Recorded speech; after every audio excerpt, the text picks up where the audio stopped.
Yes. New chapter, High Isle. They probably were pretty high making this. Okay, we know about that. Because fast and Desi reads it, he will never read the actual notes. No, I will. It's the card game. I'm gonna skip this part. I'm just gonna focus on the PvP stuff. The item sets. New item sets, we've seen some of these. If not all of these. Magicka regen, Magicka light set. When you're healed while in combat, increase your weapon spell damage by 369 for 5 seconds. Not bad, it's a good stat set. Pretty good stat set. Test Fast Metal, Stem regen, max stem, while you have food buff active, reduce the cost of your core combat abilities by 25%. I'm gonna get some water, I'll be right back, I'll continue the patch notes after that. Also, what's up, death cooldown too long, hello. 1 second, I'll be right back.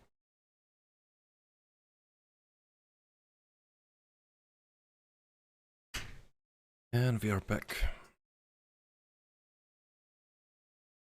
So Steadfast Metal, this was the, we talked about this earlier, this could be very good on Bascro. It's really good for stem sustain.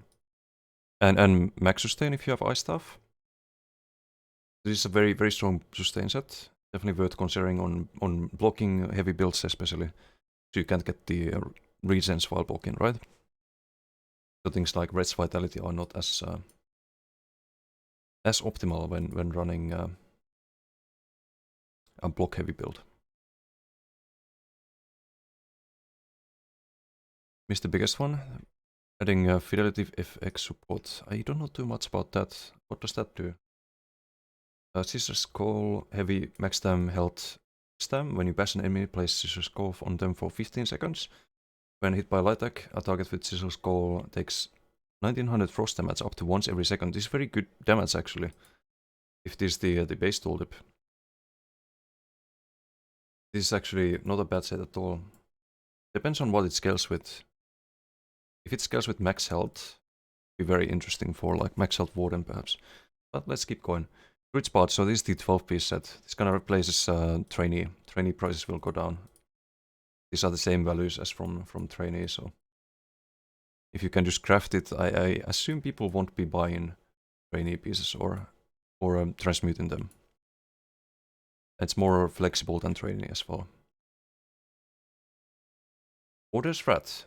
Crit sense, weapon spell damage, crit sense, increase your critical damage and healing by 8%.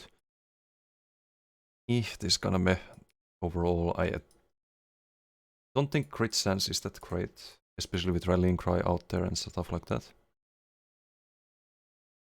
And 8% isn't really that much. There's already sets that do the same. There's actually a set that gives you 10% crit damage and 15% speed, so you'd rather go for that than 1k crit sense. Fidelity FX is a really good upscaler for graphics. A massive performance boost, meaning you can play on ultra quality and still hit 60 FPS on older graphics cards. That's actually really good. That's good to hear. I do have a pretty old graphics card. My CPU is great, but my GPU is at 1070 Ti. I need to get to the Warden notes, what the hell. Serpent's Disdain, max stem, max health, max magicka, increase duration of stage effects you apply by 16 seconds. This is kind of memey. Not too strong, in my opinion. You already apply them non-stop on any build with shards, so... All of the depths, weapon spell damage, crit chance. Heal light attack, you apply all of the depths to the target, so this is a dot set basically. Sounds like Relican, 18-second cooldown on one target. It's not per target. If it was per target, I would be more excited about this, but you can only apply this to one target. And maybe it's good for dueling, depends on the tooltip. But apart from that, I don't know. I might try it in BGs, but not too hyped about it. Versus Profit, healing done, max magicka, max regen, casting ultimate while in combat grants you 28% of the cost as ultimate. Or grants 28% of the cost as ultimate to up to 11 group members within 12 meters. Group members can only be affected by this set every 25 seconds. So this could be a very good support set for like if you wanna have a crew full of corrosive DKs, then you just rotate corrosives, right? Corrosive is 12-second duration, so at ultimate get 50 ulti, so it's kind of like Arcases, but doesn't require you to build for pot cooldowns. Crowd Riptide medium crit chance, offensive pen, increase your spell and weaponness by 740 based on your missing stamina. So this is a ganking set. This is 100% for gankers. There's no in-combat requirement, so you just spend all your stamina and then you gank someone with, like, let's say, either you save a little bit of stam to stam gank, or you just play a magic gank build. And 740 is the best bonus you could think of. Like, it's just best in slot for ganking. Pearlescent Ward, heavy, max health, healing taken, max health. Grants you and up to 11 other group members. Pearlescent Ward increase weapon spell damage by up to 180 based on the number of group members that are alive. Up to 100, this is nothing. Non-player, okay, PvE stuff, let's move on. This may be good for PvE, but it's kinda whatever for PvP. So this is the mythic I was also excited for.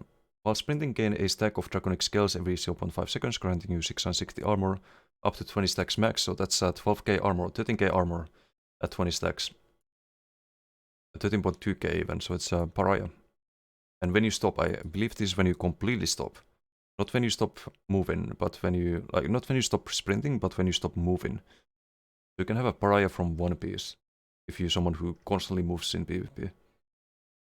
When you stop, it does damage, and it does a stun as well at 20 stacks. So this could be very, very good, actually. Riptide might be nice on normal stam blade, depending on the missing stamina scaling. That's true. That's a very good point. On Core Riptide, Alchemy still gives more overall, unless you can somehow dump all your stam at once and have all your gank effects hit at the same time. Also, Alchemist doesn't have the downside of needing 0 stam. That's partly true. I believe you get more damage overall. Depends on the scaling, like Ominer mentioned. It's like, if you can be at 20% stam and still get like 700 weapon and spell damage, and you get offensive pen, crit chance instead of max health, and weapon damage, then that's more damage for ganking. And Alchemist actually requires you to be in combat as well, right? Unless they change that.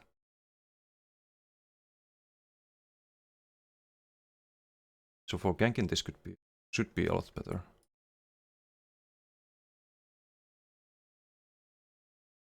Left-hander's War Girdle. Warlords no longer evades attack and instead grants damage dealt that absorbs up to 21k damage over 1 second. So this I kinda explained earlier. It's kinda like to replace your dodge roll with a thing that also helps against undodgeable stuff. But it also makes you more vulnerable to CCs and dodgeable things like Javelin and Scavenging Maw and all those things.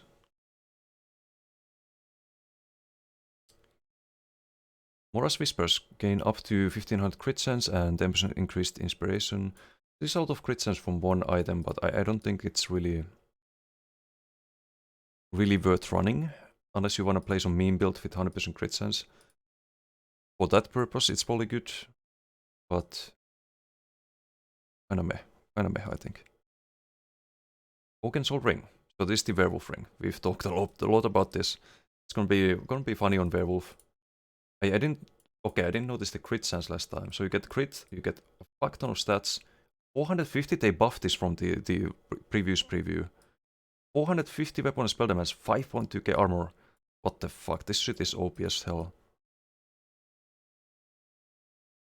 On a werewolf, this will be...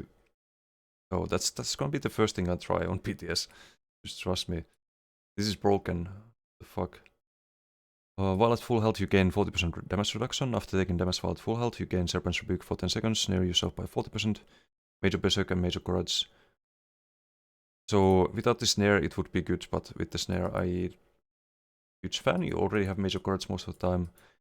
10% damage is nice, but actually maybe it's okay. It's like slightly less than Malakat Ring, but you don't lose the crit damage. Maybe on like Templar you could run this, and Rallying Cry and 7th Legion, for example. Just min-max these stats by a lot. That could be an option. Full health, damage reduction is kind of whatever. It usually absorbs like 1 light attack, right? And then it goes on cooldown. Petrock's best friend. Wait, which one? This one? The Organ Soul, or?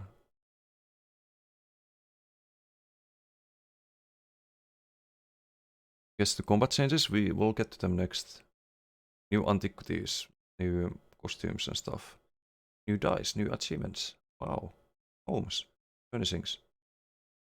Moonstones in armory, that's good, that's good. I do like that. Move all skill from the game. That's what they've been doing. If you look at the meta right now, it's very evident. Avu meta, yes. 20k Coag and 20k whips. Oh no. Milking the cow. Or rioting. Not mad. If more people PP, maybe they'll actually give a fuck about it. Unlikely. It's just been getting worse and worse. If you like, they should just balance shit. Oh, it supports Twice-Born set. Ah, people still run Twice-Born. I didn't know that. MD Fidelity support. Okay, this was mentioned earlier by Bad Quanta. This is nice. Getting more frames is always good. Quick slot wheel updates. We've added multiple additional quick select wheels for collectible allies, mementos, emotes, and tools. Tap between these wheels while holding quick select wheel keybind. Okay, that's nice. You can have an emote wheel. You can have a slash sweep in quick select. That's good. Title screen music. New accessibility mode. What is this? Can be swapped to use. Oh, this is for console, like changing between console and PC. I see.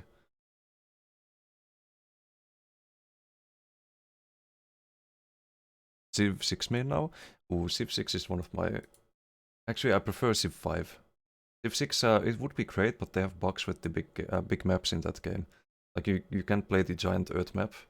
It crashes after like few turns, and that sucks.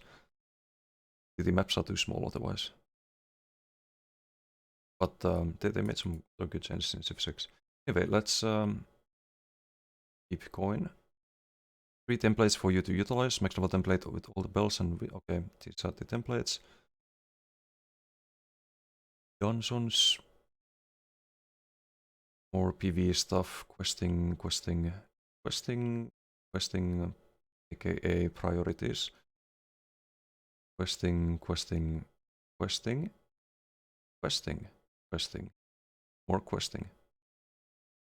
More questing. Finally, competent gameplay. The following abilities will now properly target justice neutral NPCs. Amazing. Rip Slash, Meteor, Reverse Slice, Ghost Splitting, Stampede. Nice. Nice. We can accidentally get a bounty again at crafting stations with these skills as well. Civ 5 lacks endgame, that's true. That is true. In multiplayer, in single player it's a bit better. In that sense. Many player-sourced damage over time effects could still miss invisible targets rather than hitting them without removing the invisibility.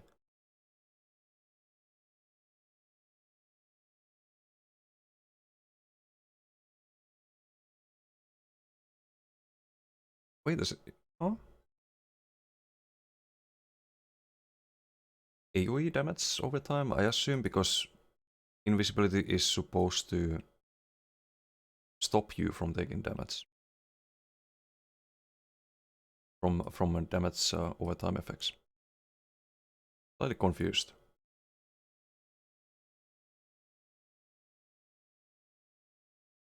They write they could still miss invisible targets, but then they write rather than hitting them without removing the. I'm thoroughly confused by this. Living Dead Girl, what's up? Hello.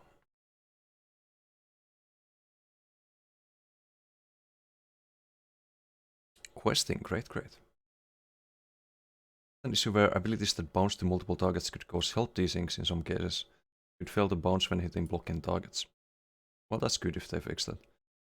All return damage from player-sourced attacks, such as spiked armor or cutting defense, can now be blocked and dodged to help add counterplay to these effects. That's also good. Fix an issue where numerous abilities were not obeying line of sight. Or is this good? It kind of makes... No, it's probably good. It probably makes sense.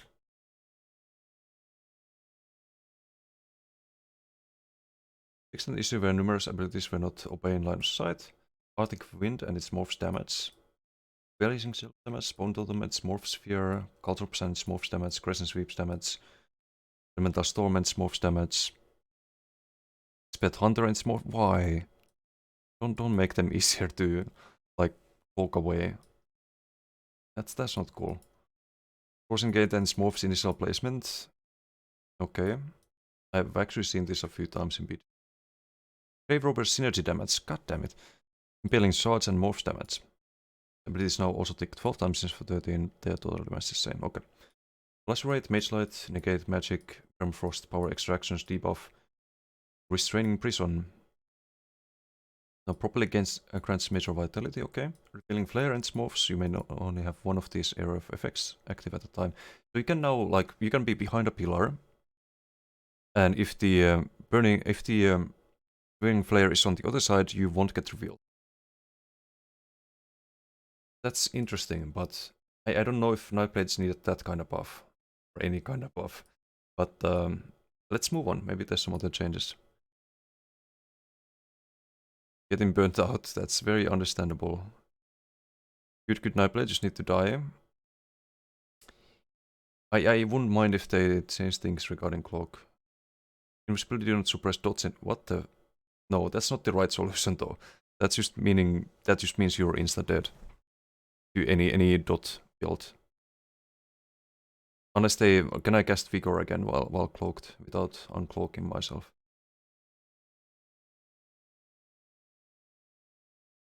Let's find out. Dragonknight, Ardent Flame, Fire Breath. Reduce the flame damage bonus, taken bonus on this morph to a maximum of 6% down from 10%. Good. Total sum of weapon and spell damage needed to reach the cap remains the same. 4%. I don't think that's enough, but that's a good start.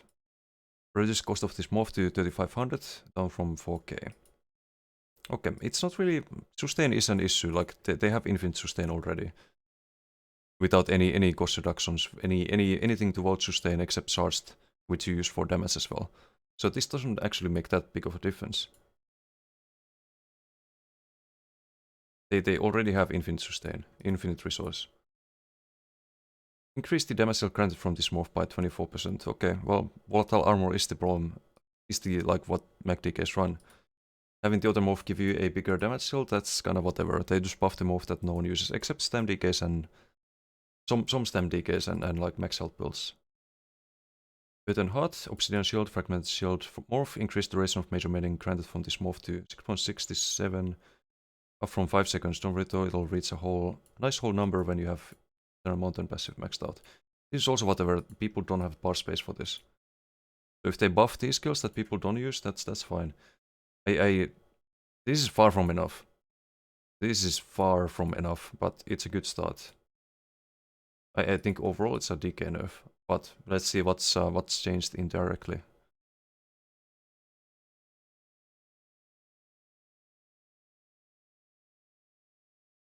Sniper OP dude, I tell you. Okay, I'm looking forward to reading that. Dots damage cloaking targets a few patches ago, but thought they gave up on that. No, they said AoEs would damage you. Ground AoEs would damage you, but not reveal you. They never said dots would damage you.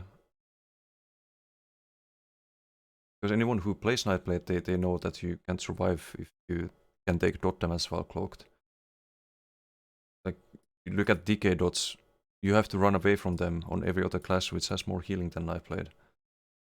To even survive it. Like, you have to run away spamming burst heals, you have to run away spamming Blessing of Restoration or like Honor the Dead or Resistant Flesh with Mender up, and you can still get out damaged. Nightblade has none of that, you can't possibly survive. And that's just one DK on you. Imagine multiple people with those. So you just die. Looking Siphon, Mystic Siphon, this morph now increase your health, magic, and stamina recovery by up to 150. We actually read that in the combat preview already. I played Unite. I hope they don't fuck up the class. But we'll find out. The patch notes review video ripped from the VOD. Desi is it the best streamer for patch notes reaction because he honestly gets it. Thank you. Well, I'll. It's not a bad idea. I should think about it. Definitely think about it. Bone Tyrant, Bone Armor. Beckoning Armor Morph. This morph now attempts to pull valid targets once every 2 seconds, up from once every 3 seconds. This is a buff, but you give people free CC immunity. You know, like, if they made this skill not give CC immunity when people get pulled, I don't think it would be OP. It would be annoying as hell for range builds, but I don't think it would be OP. Dead Sight, Ruinous Morphs. Ruinous Sight Morph, this is the Stamina Morph. This morph now deals bleed damage rather than physical. Morph now applies the hemorrhaging stage effect on damage dealt. So every time you deal damage. It doesn't have a dot, so it's only when you hit the direct damage, which is undodgeable. Morph now sets all enemies off balance on hit rather than every third cast. Okay, so you have a CC now on Bleed Crow. But you would have to drop Master Dwarvelt, I think, unless you use Master Dwarvelt as a bot skill. This is interesting. It makes Bleed Crow a lot more interesting for sure. You also heal every time you hit, I believe, with this morph as well.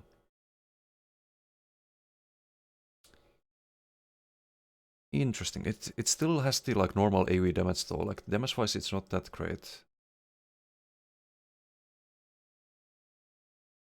I don't know. Like I'm not that excited for this, to be honest. Like it's probably gonna be an option, but it is expensive as well. Like Fubika mentioned. Also, what's up, Fubi? How you doing? In a while. It is really expensive. It does normal AoE damage. You can't buff it up like you can buff up Rending Slashes with Master Dwarvelt. It's not same damage as Bloodthirst, which also heals you. It's interesting, but is it that great? You can maybe use it as a CC. You cast it, you off-balance, you medium wave, you get a stun. Blood Trinket plus 20%, but you can also buff up the Master Dwarvelt right now. Or Bloodthirst by 20%. But it still bypasses armor, right? No, they changed that a few years ago. It applies the hemorrhaging stage effect, which is 10% less health. They didn't buff the... they didn't bring back the ignoring armor though. They removed that a few years ago.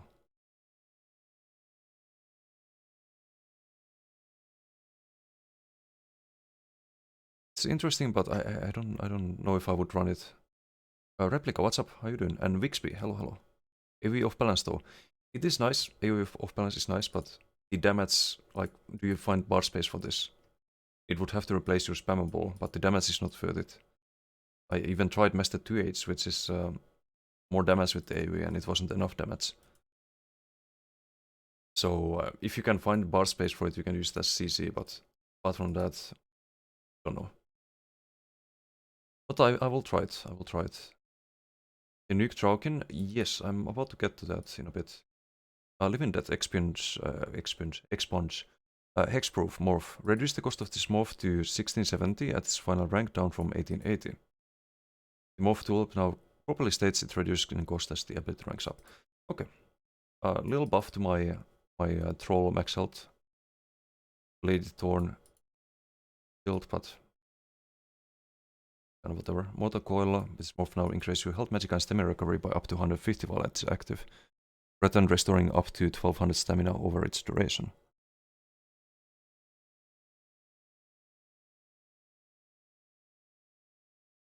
It's like a buff and a nerf at the time, but I kinda talked about this during when we read the combat preview. It's worse for people who like blocking basically, and it's probably about the same for people who play like more Fade dodge oriented build. Can't mash force pulls anymore, that sucks. I also want to make a build with Trokin and Heartland on Mac DK, range Mac DK. With Baron Chartreuse, you proc 3 stage effects every eve of the force pulse. And then you could just stay in corrosive and keep spamming force pulse from range. That could be an interesting Mac DK build. Not necessarily a broken one, but maybe survivability wise broken one, but not like offensively broken one. That makes sense. You can always dodge roll everything on that against that build. Mark target, piercing mark, morph, fixed an issue with heal from this morph was lower than the base ability. Increase the duration of the effect to 60 seconds at rank 4 up from 30. Okay, this is a nice buff to my bowblade. A little buff. Not a huge buff. It's more for duels to be honest, because normally you kill people before 30 seconds. Teleport Strike Ambush, they talked about this in the combat preview. Increase the duration of Empower granted from this morph to 10 seconds up from 3. This morph now also grants Minor Berserk for its duration. So 10 seconds of Minor Berserk, minor vulnerability on the target, and Empower. That's pretty strong, but the only thing you could drop is the Camo Hunter. Camo Hunter is nice, it reveals Night Blades. I'm gonna try this. I'm definitely gonna try this. But the problem once again is that you usually wanna engage by using a heavy attack into surprise attack. It's more damage than doing a ambush into surprise attack. It's more sustain as well. But it's worth considering now. Right now, if you use ambush, you're doing things wrong, or you play in Rush of Agony. But you could play with Rush of Agony next match instead of the Stygian. What if you play with Rush of Agony and Kaldurion on a melee Stamblade? Now that could be interesting. Pulls people in, and then I guess you surprise text on them. Still has cast time, so no thanks. That is actually, it's an upside and a downside as well. Because the cast time actually means that your global cooldown begins at the start of the cast. So with the 0.4 second cast time and the travel time, your global cooldown is over by the time you reach your target.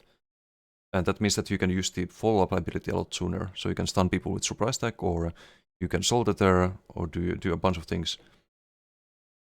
And it's much more likely that it lands than doing a gap closer instantly, but then having to wait 1 second before you can follow up with anything. And it does leave you open to punish, then that's the downside. You should only use it out of, or mostly just use it out of cloak as an opener.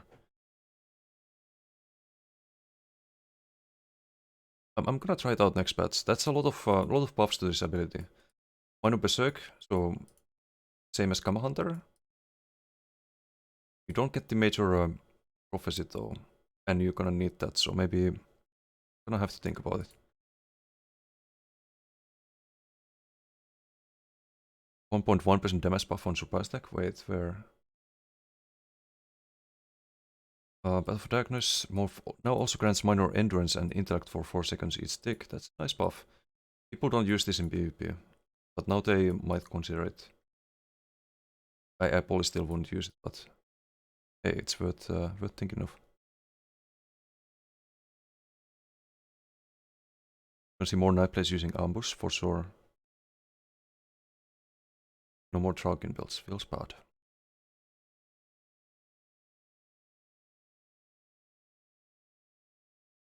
Side change is useless, worse than useless. It didn't do physical damage, it did disease damage. Was it disease damage? But the bleed damage means you can use it with Blood Drinker. No. Time for Rend, wait. Almost there, about the side? No Rend. Or if you meant the DK changes, that's it's not really buffs overall, I think. 4% damage reduction and sustain that you don't need this. Overall nerf. Siphoning, drain power, increased duration of major brutality and sorcery granted from this ability, and it moves to 30 seconds, up from 20. To make up for the fact they require a target to gain these effects. That is a downside. I run this on my mech blade. You do need a target to actually get the buff in the first place. Bit clunky at times, but it still saves your skill slot. It's a good skill to have. Morph now also grants the caster minor cards for 30 seconds upon dealing damage. Okay, little buff, but people probably still won't use this. Sorcerer fixed an issue where this ability and morphs could ignore line of sight in some cases. Fixed numerous issues where damage or healing from these abilities could use the wrong stats to scale. Okay, well those are nice fixes. Oh, also, surprise tag fixed an issue where this morph had no upgrades as it ranked up. 1.1% more damage per rank, that's nice. Plus 100 weapon damage for Stemblade, basically. Or for the spam ball. Crimson and Bloodrinker Necros using Master Drovelt inbound. Crimson and Bloodrinker is like, you think it's a good combo, but you benefit more if you go max health when using Crimson. Scaling is just kinda not ideal. It used to be before the max health scaling. Sorcerer fixed an issue with it. Oh, read that. Sorcerer, Dark Magic, Crystal Shard, Crystal Fragments, Morph. This morph now activates off of any non-ultimate active ability cast threat and only magicka costing abilities. Reduce the proc chance to 33% down from 35. Okay, this is probably a buff overall. Like having bound armaments and duck conversion able to proc the well, just bound armaments actually. I have the other skill on the back bar. It's a nice little buff, I think, to my max rock. There's definitely the buffs, right? Very, very weak build. It's not gonna be broken. But it's a nice little buff. Makes things a bit more like flexible when it comes to building max rock builds, I guess. Or stem shock builds. You can use this on stem shock now. Would you wanna run Crystal Frag instead of Crystal Weapon? Probably not, but it's an option for some builds now. Yeah, this is stem shock buff. This morph now causes your next 2 light or heavy attacks to deal bonus damage up from 1.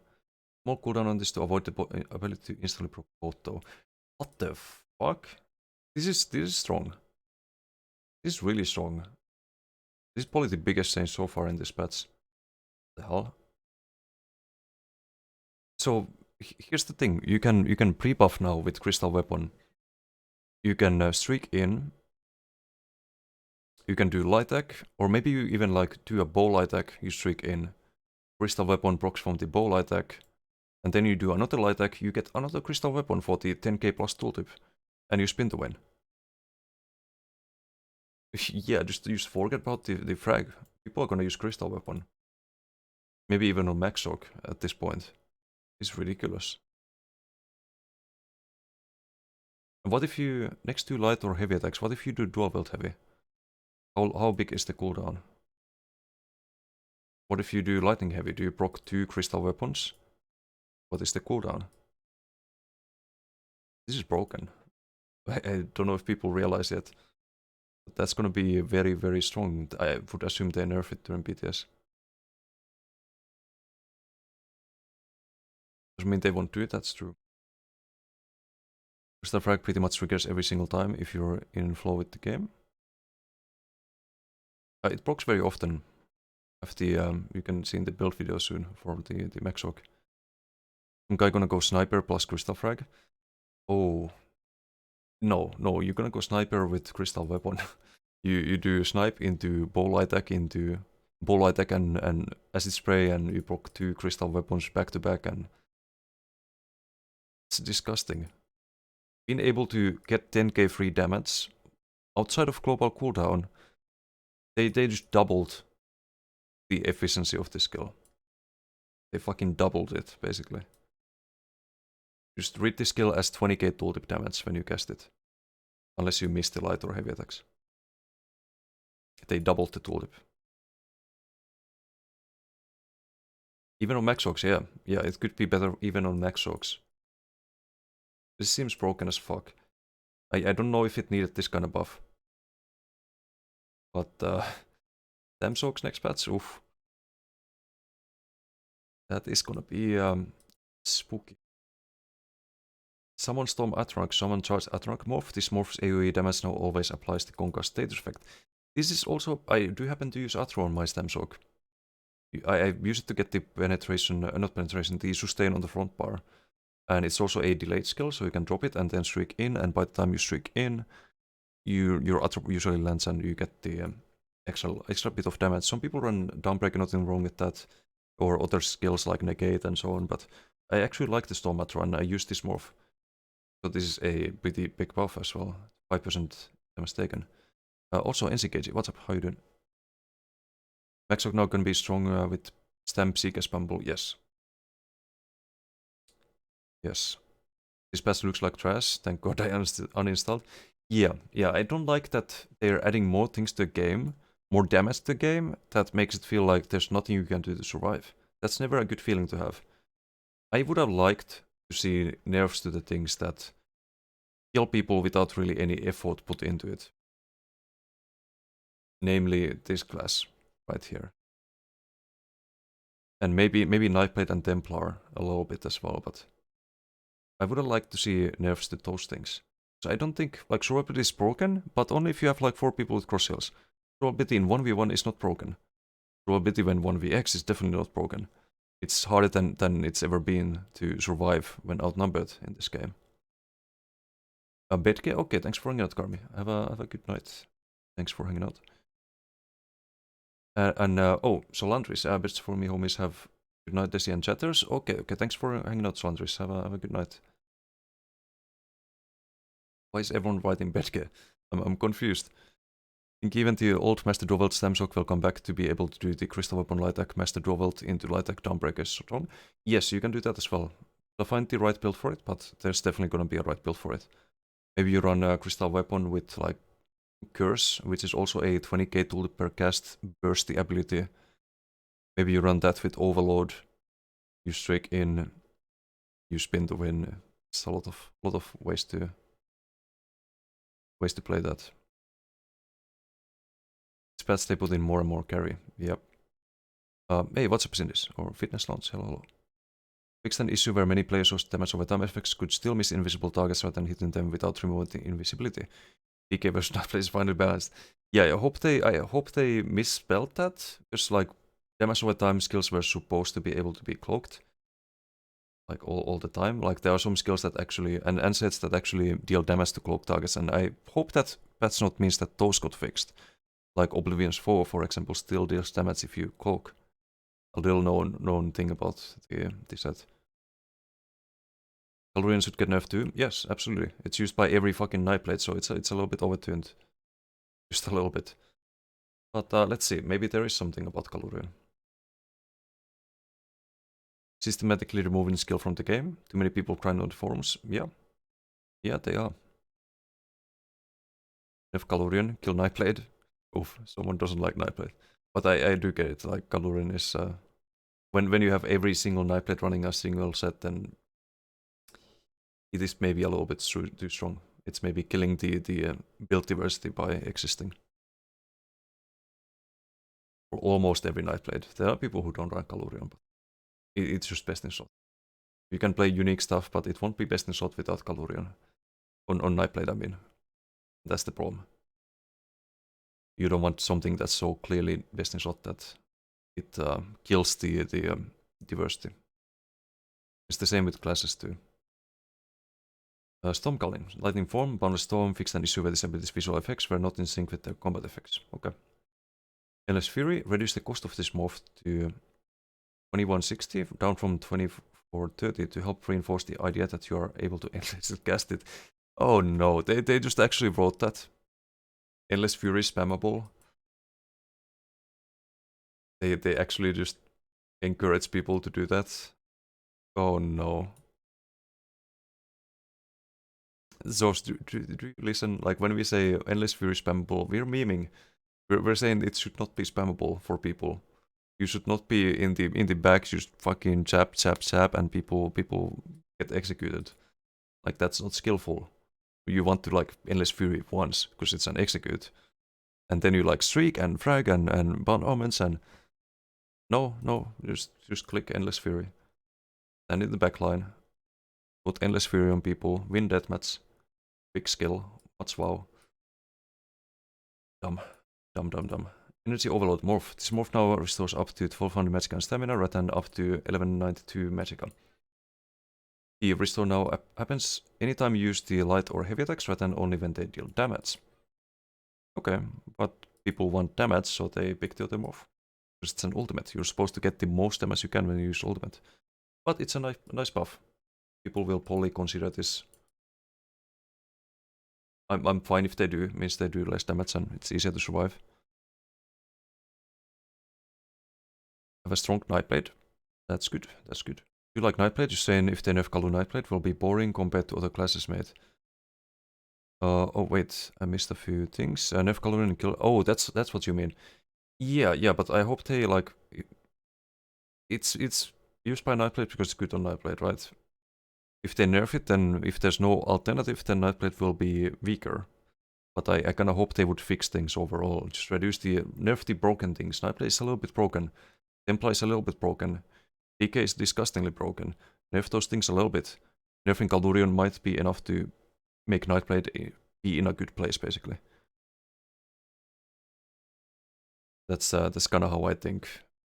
But of course not in a vacuum. You can't just nerf Kaldurion and buff DKs and have even worse game as a result.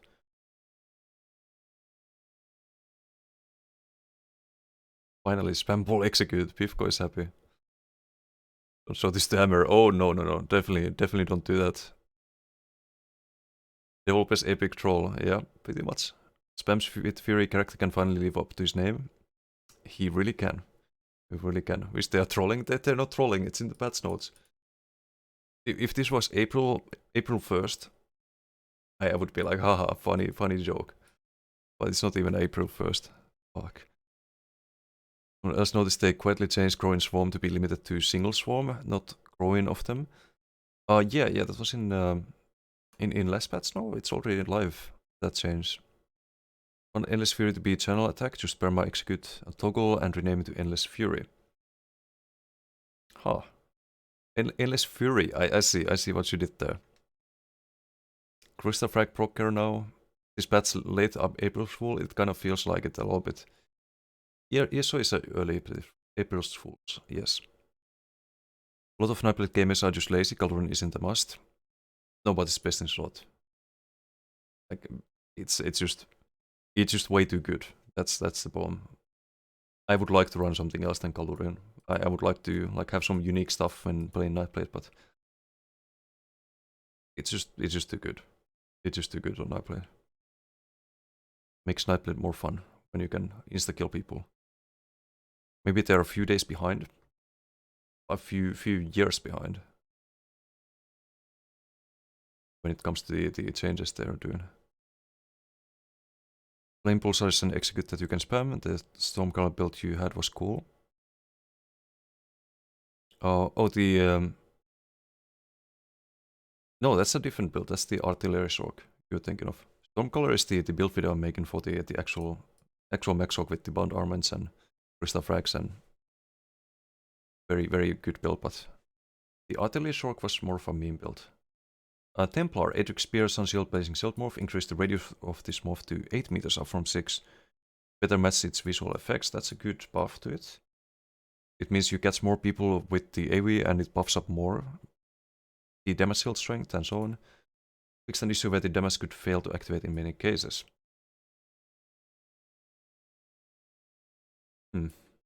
Max Health Templar.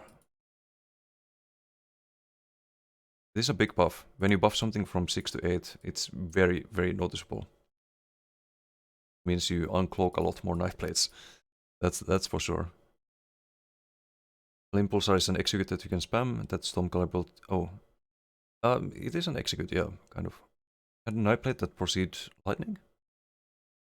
Oh, you mean the Thundercaller build? They nerfed Thundercaller. It used to be instant damage. That was like 2 patches ago, or 3 patches ago. It's kind of bad now. It's a dot set. It's not a direct damage set. It used to be best in slot actually. That one and Kaldurion. Wait, I didn't run Kaldurion then. I ran that set and I don't remember. I did run Thundercaller. Leaders in ESO feel like CMX though?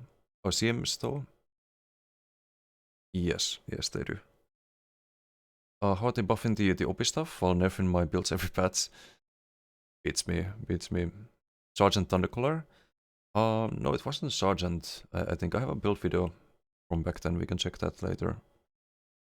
Blazing Shield is gonna decloak many Night Blades, since it only does damage on return. Oh, it's the other morph, the Radiant Ward has the right. Blazing Shield is only when the morph the duration runs out. And it's based on the damage you take. Okay, I remember that now. Still good though.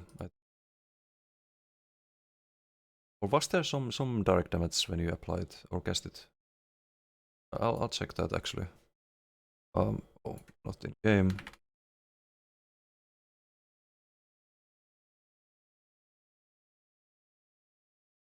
Dot sets are hardly best in slot unless huge damage or broken mechanics. Yeah, that's usually the case. Don't spread backlash. Increase the cost of this ability and Profound Light to 2100 up from 2000. Well, that's not a huge nerf. It's a small nerf to Profound Light. After Light, reduce the cost of this morph to 1337 feet, down from 1700. No one's still gonna use this. Like, here's the thing. This scales based on weapon damage. Only weapon damage. Why? Don't know. Good question. Purifying Light, this scales based on spell damage. Templar gets 10% more spell damage. You don't want to run a morph that scales only based on weapon damage. Especially on a Templar, when you already get the minor breach, which is the other effect from this morph, from just spamming jabs. This morph is terrible for any Templar, until they change the scaling, in which case it can be used by Mech Plus to get minor breach on the target. At that point it's not bad. But right now it's kinda pepega to make any changes to this morph. Eclipse, Living Dark. This morph's heal no longer scales with stats and instead heals for a base of 2000 health when it triggers. Good. This is good.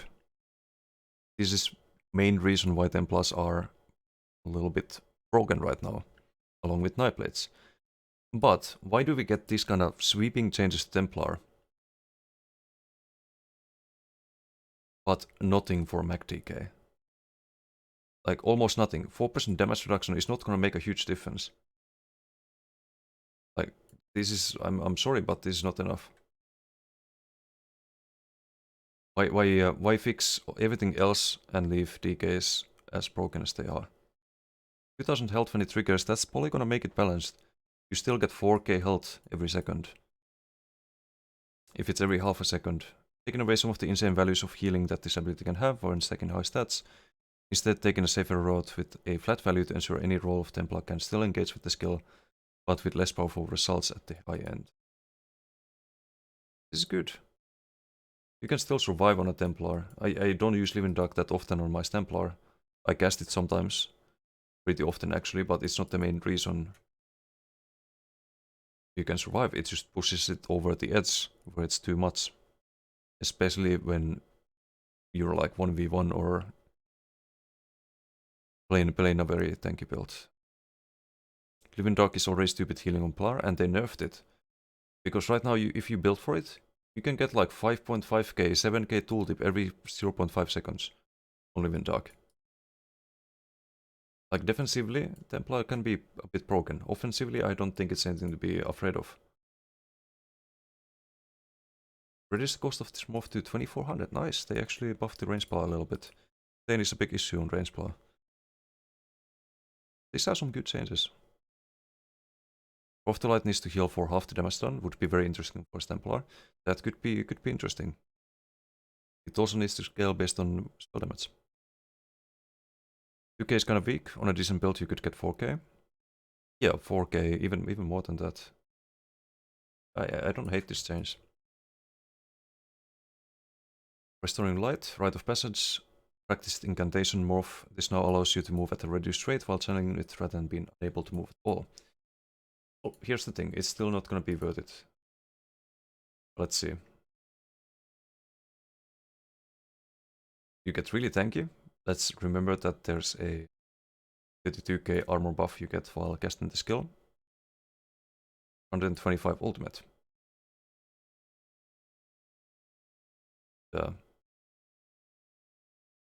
You get minor mending, but you already have it from restoring TT, rune, and ritual, and all that. And sure, you get 4% more healing if you low health from this. But you see the difference? You move at a full speed when you cast this. So this is more duration, but this one also buffs cast the regen, rapid regen, which is 1k, additional 1k, so 33% more healing than this skill at this point. And it buffs it casts the Blessing of Restoration for minor resolve for 20 seconds, and it gives you a healing ward. So you burst heal as well with this. It just doesn't compare to rest ulti. But maybe it's an option now for like sword and board builds and whatnot. Could be very interesting actually. So I don't hate this change. Worth thinking of. Want clown crate buyers to go into PvP and feel like a god, so they buy more clown crates. Yes. Huge on DK, a lot of insane game damage they are getting by is taking so many percentage buffs.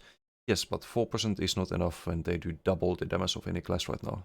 Between 2 and 3 times the damage of almost any other class. You can kind of compete on a few builds, like Bow Stamblade, for example, can compete with Mac DK damage, but they have none of the survivability or sustain. Best change in the notes, that's a pretty good change. Even Dark was too stacked of a skill, I agree. That's also Acuity. Acuity in this patch with Rallying Cry, it's kind of questionable already, I would say. But it's good for the heals, right? With Living Dark and Radiating and Vigor and all that, you get guaranteed crit heals too with Acuity. Finite Templars need to do more damage than pressing one button every 5 seconds to be immortal. Need to do more, not damage, but need to do more than pressing. Yeah, I like that. That's before battle stats. I do not like that change at all. Buffs tank Templars and does not reward high damage. I would much more like to have seen like a heal every second on the skill instead of every 0.5 seconds. Maybe, but they are a little bit overtuned right now, and I don't think if you take away the Living Dark, you can still play Templar very well. Like you can still survive with it, and you can still slot this. Like it's every other heal is also the same. Like it's you can see the tooltip, but it's half of that in PvP. So Vigor has 20k tooltip over 5 seconds. That's 2500 per second, right? Tooltip in PvP. But it's still the same as Vigor. You can stack it up. It's more duration and I don't know. Maybe it's a little bit. Maybe 2500 would have been fine, or 3000, but it's kind of fine, I think. By the way, this must be in level 27 gives you 40% free mitigation in above 50/50. What the fuck? Why? Wonder how big the snare is. Still the same, I think. They reduced it to was it 40% in the last patch? Used to be 60% snare, but they nerfed that. Level scaling Basco. Basco's gonna be interesting with the new sustain set. Discord talk about 110% mitigation level 30 character. Hey, that's a bit overkill. A little bit overkill. Practice incantation needs much more, like giving everybody major mending for the duration. Yes, I think they should make the major protection a base effect of the morph. The other morph has major protection. If you get major protection, maybe it's worth at that point. And just give this morph something else, like double the healing even. Maybe not double, but more healing done or something. I don't know. Did Acuity make bubble healing crit before? Yes, it still does. Most things needed after the first 3 skills, I see. Most bizarre part is them doing so much on Templar, but so little on DK. Exactly. Exactly. Make it better for tanky Templars is stupid. I always said it's stupid, but that change is not the right one. Skills always have to reward offense over defense. But you buff both offense and defense by building max spell damage. And that's kind of also a problem with Templar, because they benefit too much from that. They have a passive for 6% spell damage, they have a passive for 10% spell damage. So it's already a no-brainer to kind of like go for spell damage, right? For the heals and for the damage. If healing and damage was separate, then yes, I would agree with that, but this makes it a little bit less broken, I think. Maybe there could have been better changes, but it's still something. Let's keep going. Warden, Feral Guardian, Vault Guardian morph. So this is the morph. Okay, I'm gonna talk about this again because I find it very, very dumb. Warden, you go to here, you see like, oh, it deals more damage, right? Increase the damage, converts it into physical damage. Amazing. This morph instantly respawns when it dies. It deals a little bit less damage. So both morphs have a reason to exist, right? Until you actually put points into your passive and you buff magic damage by 10%. And then you look at the ultimate and oops. The morph that respawns when it dies actually also deals more damage. And this morph is just Pepega. Let's see what they did. This morph now deals 10% more damage up from 5% to ensure it deals similar damage to Eternal Guardian when you take the piercing magic passive. This morph now converts the damage to bleed damage instead of physical, and its attack applies the hemorrhaging stage effect. Okay, now this is good. Now this is very good. Question is, can you buff the bleed damage? Is the activate also bleed damage? Because that could be broken. Is this also bleed damage? If it's bleed damage, Bleed Warden is back. 100%. Because you buffed it, hopefully you buff it by 20% with Blood Drinker. And the thing is, like, you use ultimates like Dawnbreaker on Bleed Warden, and you don't really buff the ultimate with the... you don't really buff it with the Blood Drinker set. If your ultimate is bleed damage, and don't tell me dual wield ult, it's kinda meh usually. I know some people run it, I never found it that great compared to Dawnbreaker. Now you can run this, if you can buff it with Blood Drinker. 20% more damage on your ultimate. That is wild. And hemorrhaging guaranteed it's thick, that means you don't need to run charged. You can run sharpened, get even more damage. Very interesting.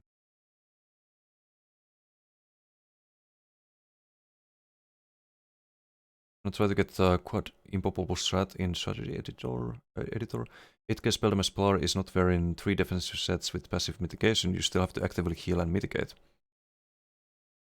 Yeah, but do you? When your Living Dark is mitigating damage when you take damage. It's tankiness by itself as well. And those Templars, they can still go 40k health. Not 40k, but let's say 35k. It's realistic poly. Scorch. Deep Fissure morph. This morph now also applies minor bleeds to enemies hit for the duration.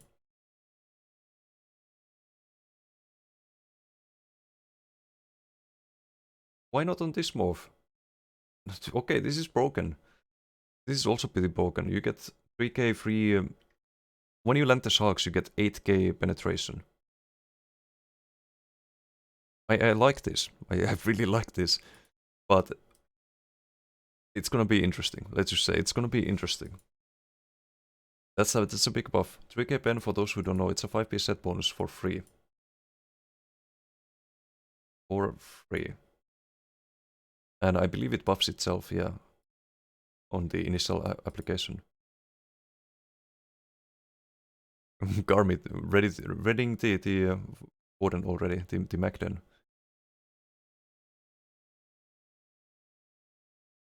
Better than holding block, but you can hold block and live in dark. Right? That's the thing. That's the biggest issue, I think, why people think Templar is broken, because they can survive. Wow, how dare they?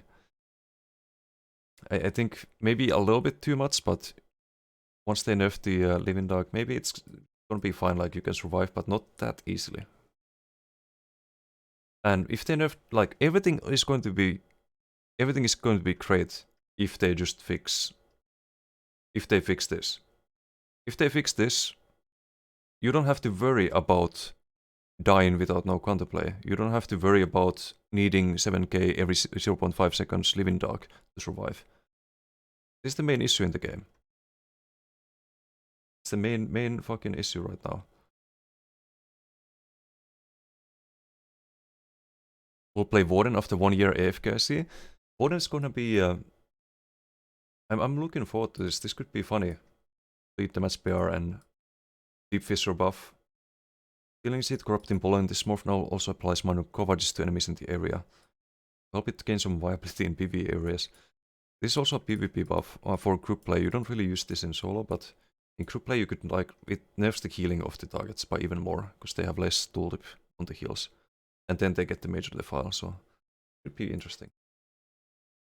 Let's see, Winter's Embrace, Arctic Wind, Arctic Blast. This morph now requires enemies to be damaged 5 times in order to be stunned, up from 3.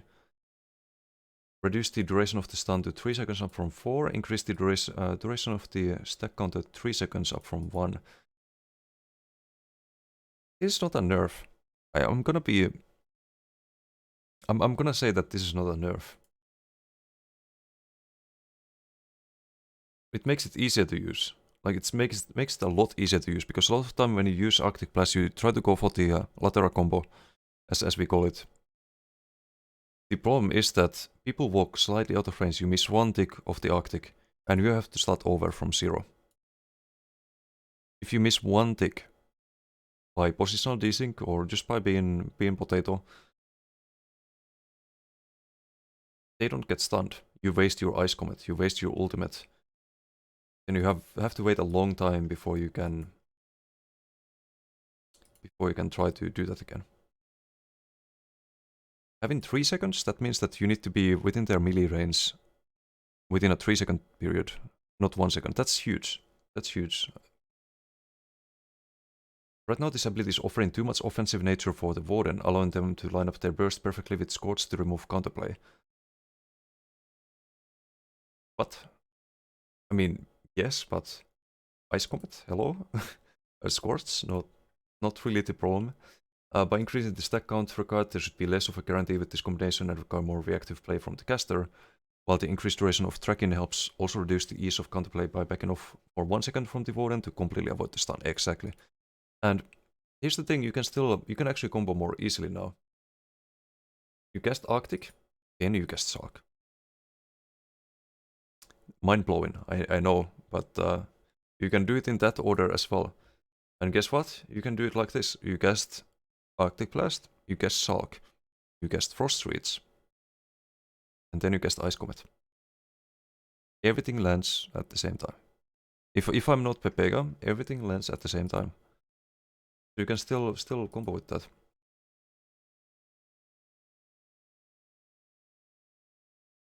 Like, thinking behind removing counterplay, there is counterplay. You just jump away. You just don't stay close to a Warden with Arctic Blast. So I actually don't agree with the developer comment that there's too much offensive value or there's no counterplay. There is. It just works when it works and it doesn't work when it doesn't work. But these changes are not bad overall. I think it's good to make it less clunky. They could have done this actually without this part. They could have just added this. And I don't think it would have been broken. Now it's gonna be different, but it's gonna be better to use, I think. Hey, what's up, Nightingale? How you doing? Just in time for the Warden patch notes. Don't expect too much from them. Yeah. They just acknowledge a change due to problems with counterplay. Yeah, but that's not even... It has counterplay. You know what doesn't have counterplay? This thing. This thing doesn't have counterplay. Do we have any patch notes regarding that? No. Not really. One nerf to Engulfing Flames. That's kind of a joke. Morph now also stuns the target upon dealing damage. Oh, okay, never mind. Arctic Blast, it was nice to know you. It was very nice to know you, but yeah, I think I'll go with this one. I think I'll go with this one. Oh shit, this is gonna be broken. For the Masters of Ice, Wardens are lacking a lot of hard control. Without giving them something too over the top. Okay, I like this. I like this. Not too over the top. No, no, no. Let's give a stun every time it deals damage. I like that thinking. It's not like this hits for... it absorbs 25k without any gear on damage from projectiles. Restores magicka, so it's cheap to cast. And then deals spammable damage, almost spammable damage every time it lands. It actually... yeah, look. Look. 2.3k. Scaling. 0.97.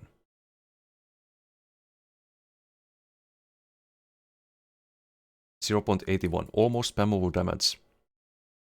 It's already like... the problem is you don't have bar space for it. I run Arctic Blast because I need a CC on my Warden. You can run Crystal Slab for the CC and get the damage shield. You're gonna gain a lot of damage, first thing. And you're gonna have an easier way to stun people. Although, like, it requires a ranged ability to hit you. It doesn't reduce damage taken by melee hits, but almost every build has a ranged ability. Nightblaze have bow procs, DKs have Flames of Oblivion, even if they do belt front. Zorks, of course, range stuff. Necros, Stamcrow. Okay, you can stun Stamcrows with this, that sucks. Unless they run Resto, which they might run. There's a lot of people who run Resto on Stamcrow. The DK section would have more stuff. They don't have any idea of which game issues are around. Yeah. Pretty much. Why is the DK the least changed? Maybe they're saving the patch notes for next week or something. I don't know. Good question. Nice and balanced Gladke. Kalurian gameplates? We'll see. Like, we haven't seen Kalurian changes yet. Something changed with your stream? Oh, did something change? What changed? Is that counterplay before? Now there's little to no counterplay other than by pressing the Warden. Worst to use with permafrost. Such a weird change. Wait. Yeah, it had counterplay.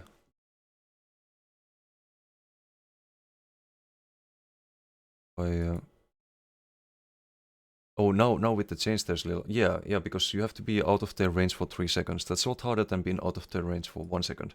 So you're right, they actually write that there's no counterplay, and they make a change that make it have even less counterplay. So you're right, that's gonna be bigger. But good news is that there's another broken stun that you can use, so not everyone's gonna run the Arctic Blast. They don't have any idea what Warden's issues are. I would say that Warden doesn't have many issues right now. Maybe the like Frostile Warden, but I've actually been enjoying my Warden this patch. Been quite fun. As for offensive stun that we can control and they give us this, fucking why? Yeah, the CC part is the weakest part of Warden right now, like it's clunky. But you can combo people sometimes. But it's still better than what we have, I think, Crystal Slab. And also the Arctic Blast is better than... with 3 seconds, it's a lot more controllable. Still step to the right direction, right? In that sense. But other than that, Warden's great. Like, you have damage, you have survivability. Pretty much all you can ask for. Crucials. Tankiness. What's everything. Drunken nerf hurts MacDK quite a lot though. Personals could be worse, to be honest. That's from dueling point of view. People don't run Draug in BGs or open world. And you have to remember that MacDKs can duel naked and kill people. If they're actually good at the game. They can play naked and kill people. Imagine a MacDK in some random normal sets. They're still broken. You can still control it, so it's whatever. You can kinda control it a bit better. You stay close to targets. Build for speed. Miss Deep Fissure Stun? Yeah. But they at least buffed the penetration from it, right? Makes Warden a nightmare to fight at range. Yeah, the crystal slabs. You're right. It'll be very strong. Just wait until people get to testing this. What is the duration of that? Can you like get 2 CCs, one cast? 6 seconds. Maybe with travel times, not sure. You can like per cast you can get 1 stun. And it deals a lot of damage. Activate don't really need Dragon to be honest. Yeah. In Matcha Trickery you can run any random sets. I'm actually lucky people don't run the what would be best in slot on MacDK because then it would be disgusting. Argo Fox, thank you for the follow. Thank you. Much appreciated. Warden Gladke. Some interesting changes to Warden. I hope it's not gonna be broken. This is per cast, this is ridiculous. 3 projectiles, but can occur once every half a second. It reflects 3 times the amount of spammable does. Lord Steven, thank you for the Twitch Prime. Thank you. Much appreciated. I don't have the notification. Normally there would be a notification, but I'm in the display cap, so it doesn't actually show those. I need to add them to display cap too. But thank you for the Twitch Prime. Appreciate it. Maybe nerfing DKs isn't in their projects. Maybe. Probably they think DK is the most balanced class. Oof. Seems like they buff rest to DK level. Not really. Well, stem. Okay, maybe. This is pretty strong. This is pretty strong. This penetration is pretty strong. This can be very good for very good for stamdens. Bleed stamdens, blood drinker and stuff. Templar they kinda nerfed.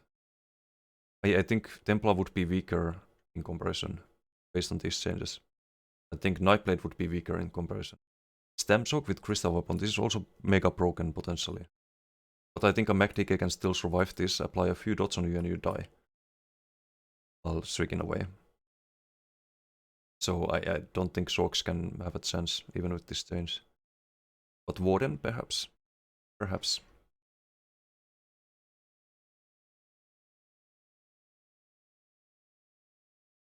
So some nice changes.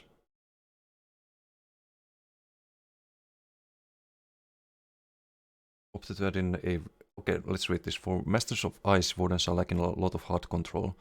Without giving them something too over the top to make them more oppressive to melee attackers, we've opted to add in a reactive range stun option to help deter those range builds that naturally kite and hound Wardens. I see. Is the guild nerf huge? I haven't gotten the item sets yet, Argo Fox. So how are you doing today? Oh, thank you for the follow. Don't mention naked MacDKs, they'll have Gazi PTSD.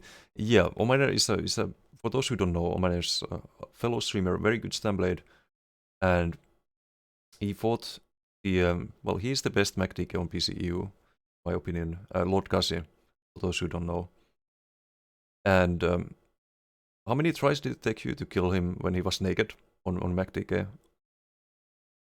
You can have good players fight against that class and still lose, even if they remove all of their gear. Like, come on, how is that supposed to be in the game?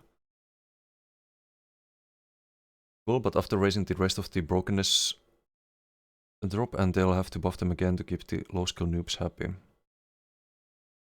Yeah. Circle of Life balancing at source. You might be right. Epic changes. Yeah, there's some nice changes to Warden. I rarely say this about patch notes, but I like these Warden changes, this part of the patch notes. Maybe this is a bit over the top though, like all of this combined, there's a lot of buffs, but hey, we'll see. You notice about this? Oh, about the notification? Yeah, it's in the, like normally in the game capture I have it, but I need to add it to display cap. You can even change the morphs that aren't used. Frozen Retreat or Bursting Vines. Yeah, they should have dust those morphs a little bit. Expensive Frost Cloak. And the radius of this move to 36 meters up from 28. I don't think this is gonna make a huge difference, but hey, good for the 2 people using this one instead of minor protection. Killed him first time, but didn't realize he was naked. Then I died a couple later on. Okay. Okay. Yeah, that's it's not fun to fight against MacDK when they have gear. If they don't have gear, if they have the gear off, then maybe it's balanced at that point and fun to fight against, but don't think Warden with all these buffs is on par with DK. Probably not. Probably not. Still nice to see these kind of buffs for Warden, but I don't think Warden was this broken. Like I think they should have given well, they did give a buff to Stamsorg. But where's the like Templar offensive buffs, Necro offensive buffs, where's the Nightblade offensive buffs? So we get to be on tier with on par with DK as well, and over.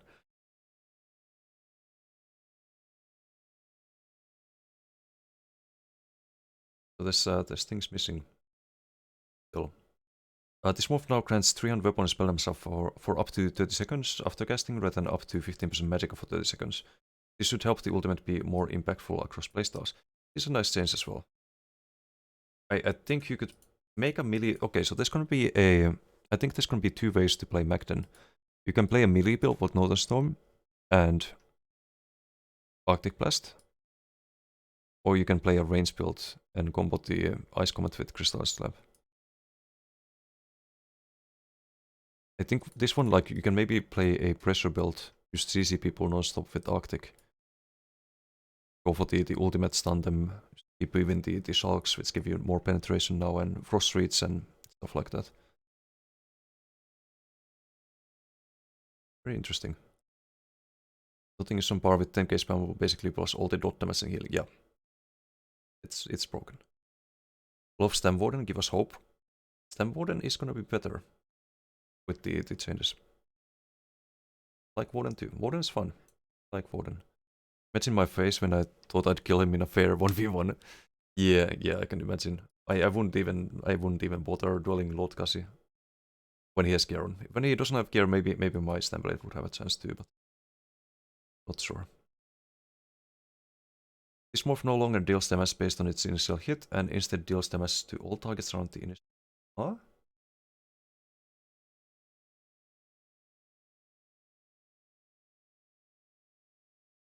This will allow the AoE damage to be increased and decreased by bonuses, and to be calculated separately per target. It will also fix the issue where the damage continuously became weaker as it cascaded outwards, being diminished by its target's defenses.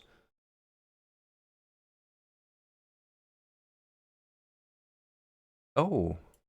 Oh, so, okay. I thought like this would no longer deal damage. The initial hit, and I was like, huh? It only deals damage to other people around the target, but no, this is a scaling change.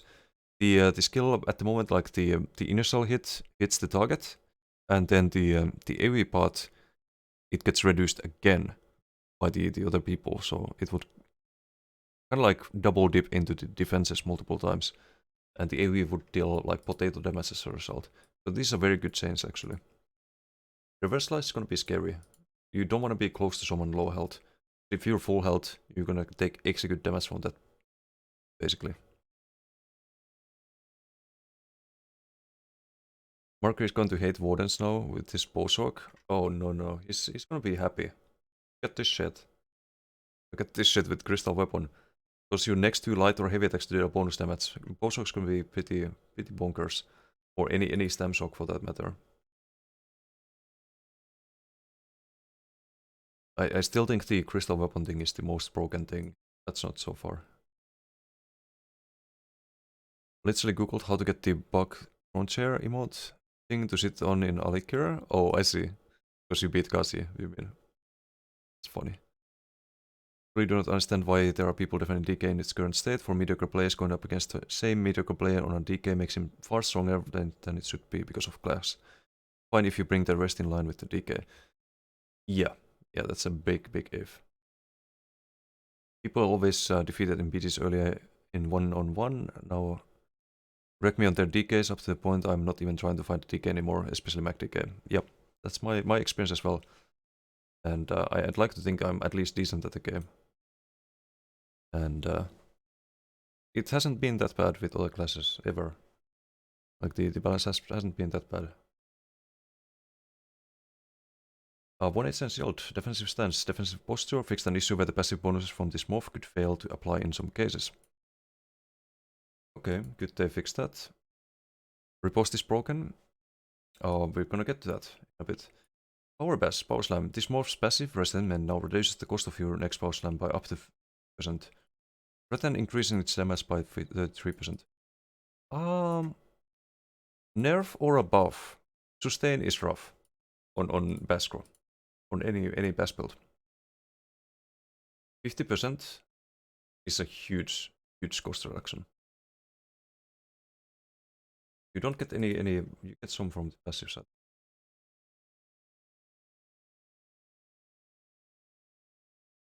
This should apply to... Oh, okay. Yeah, I can't show the proper tool, but Power is 2700 stam, so if you're spamming Power Slam every second and you're blocking, you gain 1300 stam per second. That's not insignificant. It is kind of a mixed bag. The buff could be a nerf. Rockin' Crypt nerf, holy fuck. Another set is garbage and nobody will ever use again. Was just farming it? That sucks, man. That sucks. I'm gonna get to that a bit. Adjusted the bonus damage to best attacks to grant 30 more damage per piece instead of a piece of heavy worn instead than 3% more damage. This is a nerf. For all that's a nerf, I'm pretty sure. Very small amount of... they actually just nerf best builds. 7 times 30, right? 10. Wow. Wow, you get 1/4 of a...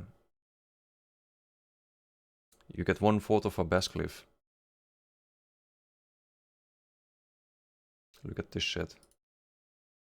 800. From 7 heavy, you gain 1/4 of this.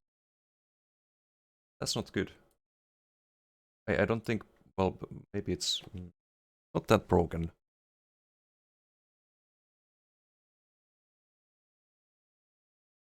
I was just thinking of like trying the new set with Beskrom, but if it's gonna deal no damage, if we lose like 20% damage from this change, it's gonna be worth it.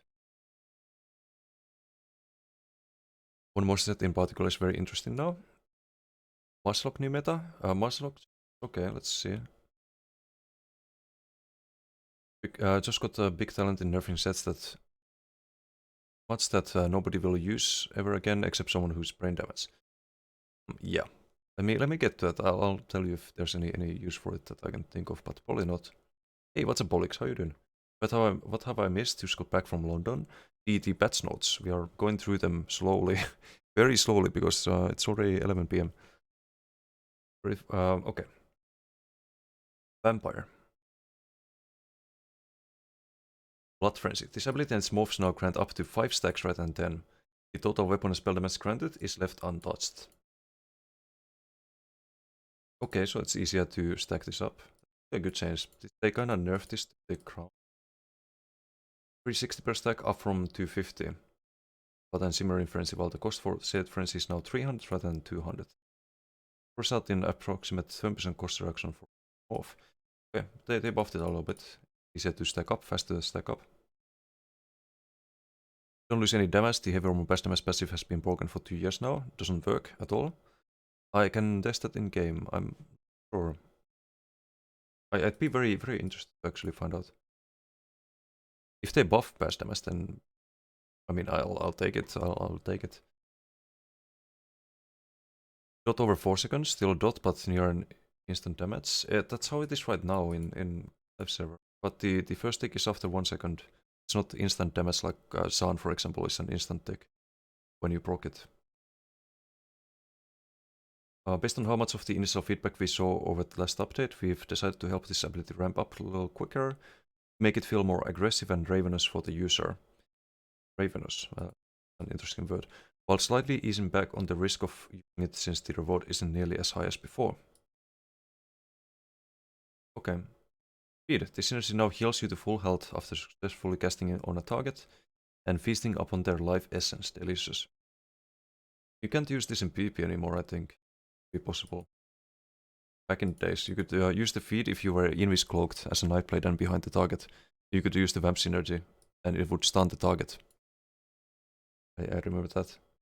Vampiric Train fixed an issue with this ability and its morphs could be reflected despite being beams. Stop training yourself.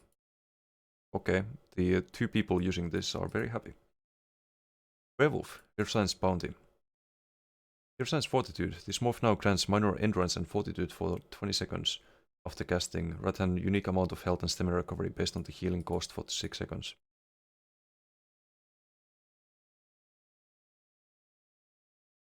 Oh, okay, this is probably...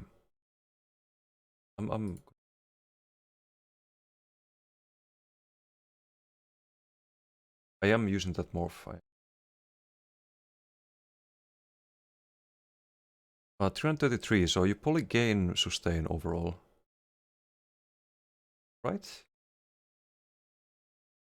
5% of the healing cost. 333. Really depends. I want to see the sustains with the new mythic. It's also gonna be a bit different. Oh wait, I have Ortsogas. Scene.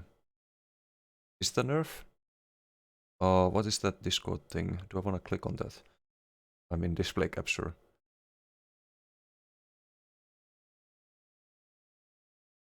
Still as long as it's a dot. Yeah. They make it instant tick. The first tick it might be worth it. 15% stam region over up to 333. So if you have like 2.5k region with the new mythic, it would be worth it. Right? A base region. It's for 20 seconds. Right now it's 6 seconds. That's a buff. You don't cast heal every 6 seconds, especially if you're on the offensive. Like that is a buff.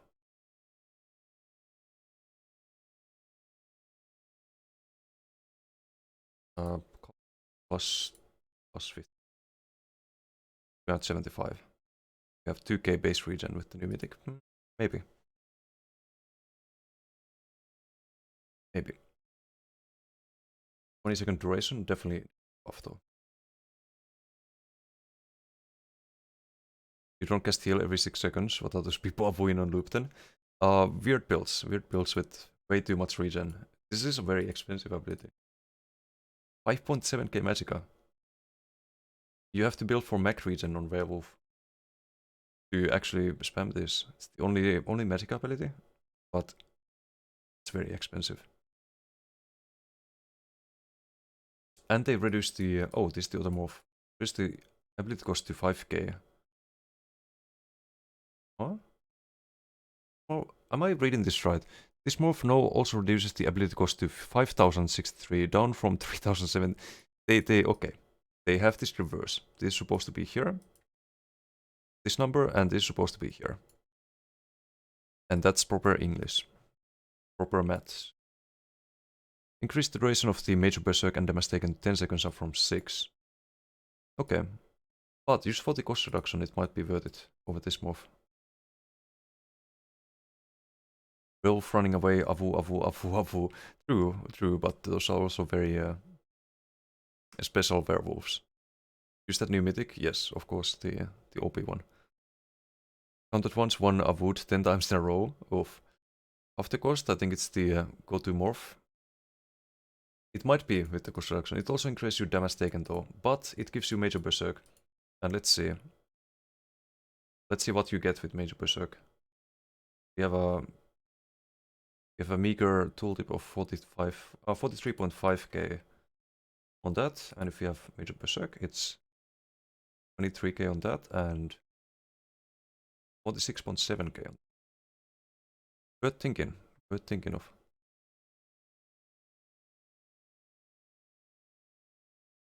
Of the cost, oh, read that. Silver Bolt. Fix an issue where this morph could sometimes fail to be recognized as a stamina costing ability for certain proc.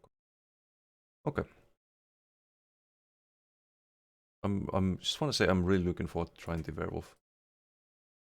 Funny. skip champion system, PV and 0 only. We'll see. Fixed an issue where this ability and morphs could not be cast if you had less than 6000 health, even if the cost was less than 6000. Okay. Fixed an issue where the explosion from this ability and morphs could be seen by enemies. Okay. Wait. Oh, so it's gonna be even more stealthy now. Interesting. The Rainbow's comeback. Kind of. Also, what's up, Replica? Did I say hi earlier? Not sure. Is Moonhunter still bugged? We'll find out in the item sets.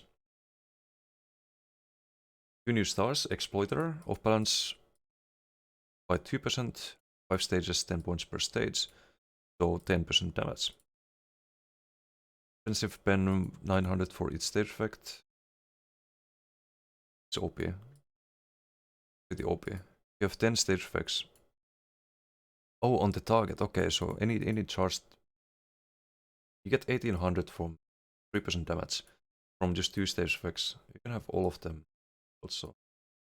It's gonna be interesting. Repen, yeah, with Cross Shock, for example. Print these notes to help out 2 areas of feedback that are frequently brought up. Off balance lacking oomph in organized groups as an impactful ailment, and a form of accessible penetration outside of item sets for all those non-light armor builds out there.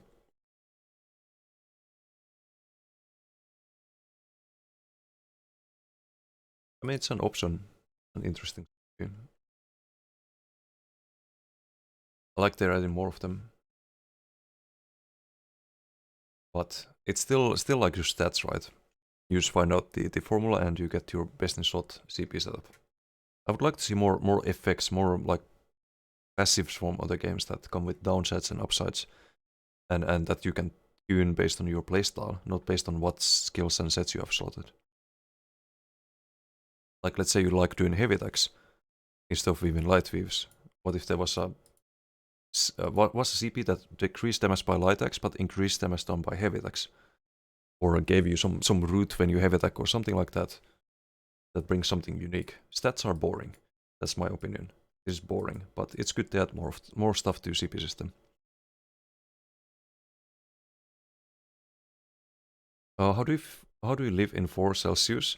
Oh, it's pretty warm today actually. It was -1 I think last night.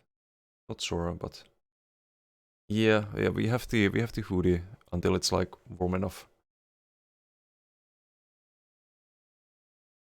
But yes, welcome to Finland. 900 is 1.5% damage. Yes, you're correct. 660 is 1%. So 2 stage effects is 3% damage. That's what I said, right? Warm enough for no beanie. True. That is true. And then entire patch pulling your hair to heavy attack builds. Yeah, that is true. Maybe skip that recommendation, but 12 heavies are cool. I like 12 heavies.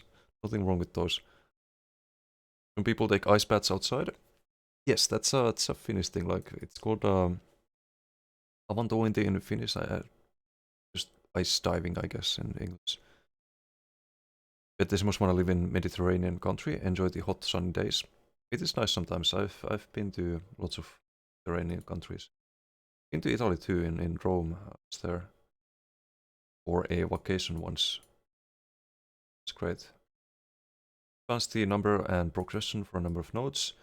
Following nodes now grant 3% of their listed bonuses per stage, with 2 stages at 25 points per stage, rather than 2% with 5 stages at 10 points per stage. So you only gain 6% from this. Now the off-balance thing makes a lot more sense. You get 10% from off-balance. If you just got 10% at all times with the other ones, then this would have been kinda redundant. So they nerfed all the CPs basically. That's interesting. 18 degrees at night here. Oof. That is warm. Drop by 1. Oh, it's 3 degrees now. True.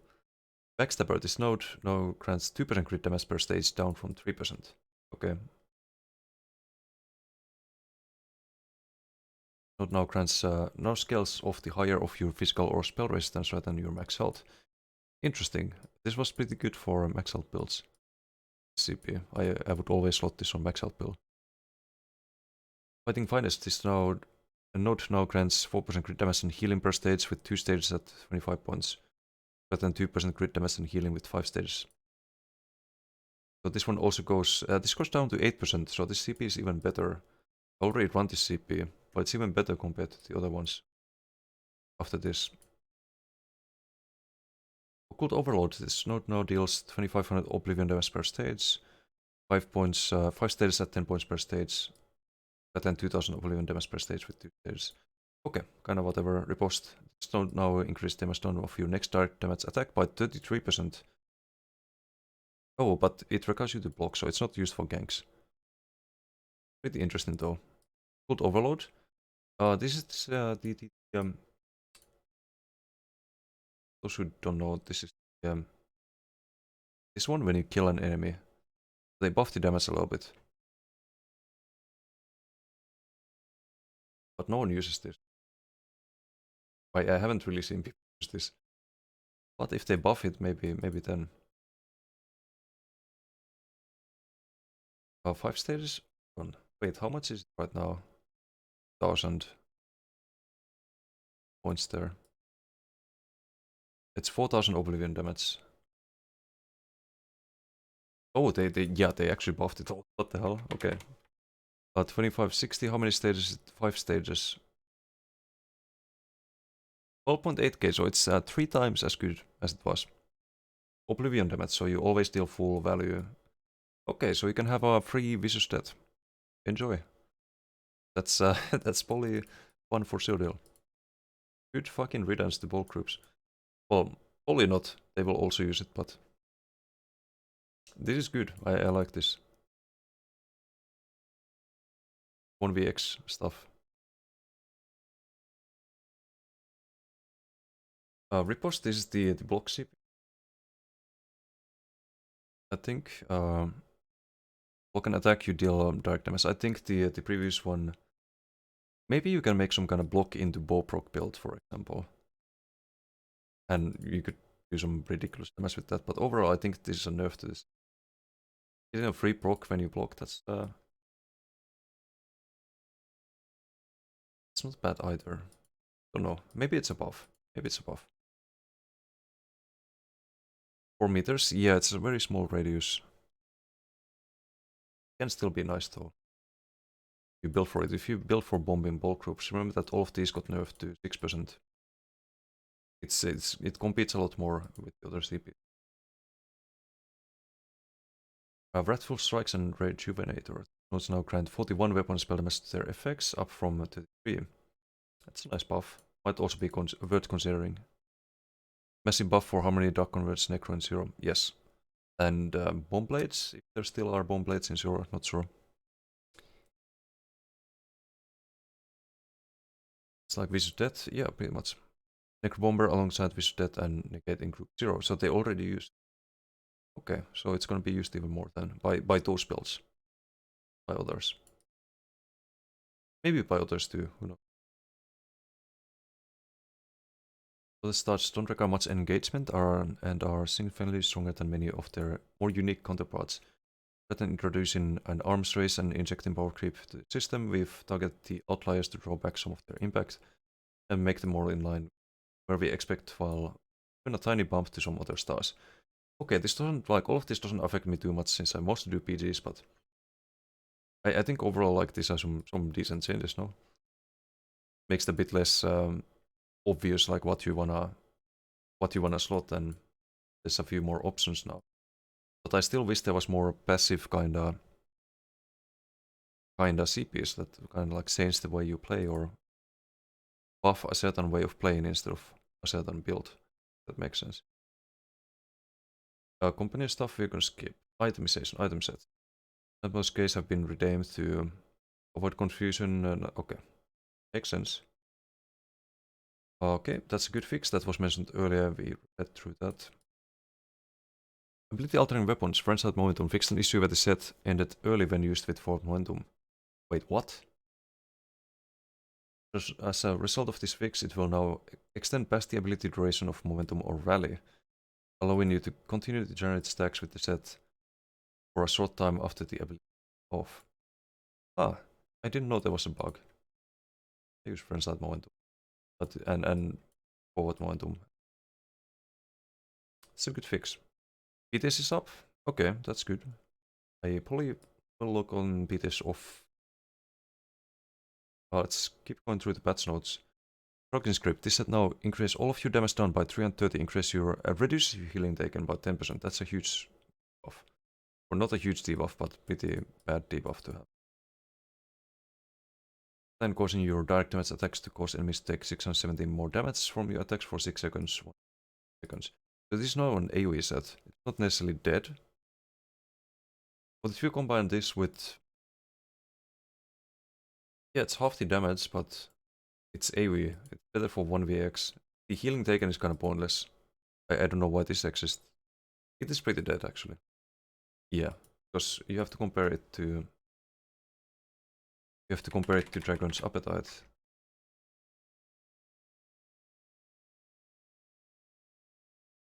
And this one is not easy to... not difficult to activate. On 25 it's like 33% less, but... It doesn't come with a downside. You have a burst heal. It comes with another upside, actually. So I don't think Dragon is that great. But maybe if you can run both, and there's some low damage AoEs you can stack, and then you can do a lot of AoE damage around you. Maybe worth thinking, like Stamshock with Deadly Cloak and Hurricane, or DKs with lots of like Talons and Engulfing and Flames of Oblivion, and all that would get buffed. But it's probably nerfed overall. It has long been a staple set of providing an immense amount of sustained damage with some builds in single target, where stacking sources of minor damage caused the set to multiply in power to a staggering degree. While we liked the gameplay that the set was enabling before to help attrition builds push out some damage, its application felt too overwhelming in single target and the reverse in AoE. That's true. In addition, attrition builds naturally deal less damage and are harder to kill, so gaining a source of power with no scaling requirements or drawbacks created a situation where it was too powerful on bruisers such as Dragonknights and Necromancers. The ability to apply all damage at a lesser extent helps bring some power to the AoE encounters while also reeling back some of its single target pressure, while the healing debuff ensures that even tank builds feel a bit of a bite in their ability to stay in the fight. I mean, makes sense, but they kind of over-nerfed it, I think. Hey, what's up? Unavailable. Hello. Good patch finally. I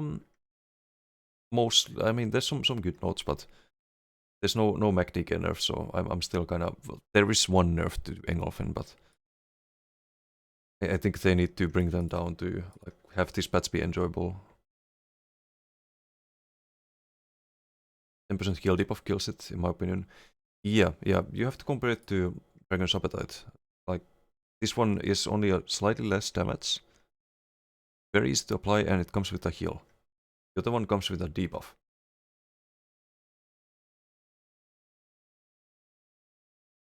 Blind AoE Jabin, see no recent playset. Like Jabs, for example, would deal more damage AoE, but I don't know. Probably not worth. Marslock? Let's find out what they did to Marslock. Dragon nerf, bubble nerf, rag buff, Arctic CC nerfed. They didn't nerf Arctic CC necessarily. Maybe for duels. I know you like dueling, right? If I remember correctly, but I think the being able to stay in range for 3 seconds instead of 1 second makes it a lot less clunky to apply Arctic. So it's not necessarily a nerf, all things considered. Kinda makes it more fun to use, I think. But I know in duels people use the Latera combo, where they drop the Ice Comet. They cast the Arctic Blast Sharks and they drop the Ice Comet, right? And everything lands unblocked if you stay close to target for 3 seconds. But if they step out of the range for 1 second, the stacks have to start from the scratch. So it's very clunky in that sense. What are you doing to my life? I do not consent. Oof. Elemental Catalyst. This set's visual effects are now only visible to the wearer and enemies to reduce the massive amount of battlefield. Okay. A Glorious Defender. This set now causes you to dodge all attacks made against you the next time you would have been hit for 1 second. But then only 1 attack. Okay, this is kinda... This is kinda broken now. I was actually... When you bash an enemy, you can Glorious Defender. 10 seconds. Dodge the next attack. All attacks for 1 second. Now that's different.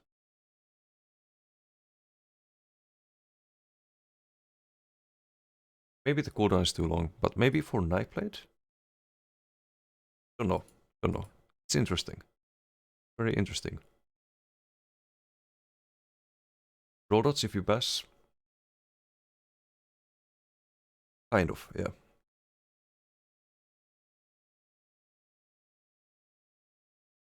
What's the mess? Cargada. An issue where the damage from the set was not properly scaling with AoE bonuses. Okay.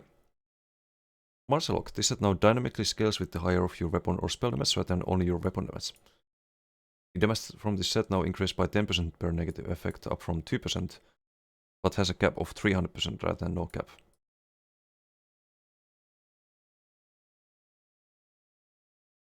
I mean, it's nice, but I don't think this is enough to make it usable. I tried on Nightblade. Was alright, but the problem is the first tick is 1 second after the heavy attack, not instant. And how many negative effects can you have really? You can buff it by 100%, and okay, maybe it would be good with 100%. The tooltip is pretty decent. Is pretty decent. In this case, 12.6k over 4 seconds. So 24k over 4 seconds, that's good damage. That's pretty good damage, but what build do you use this on?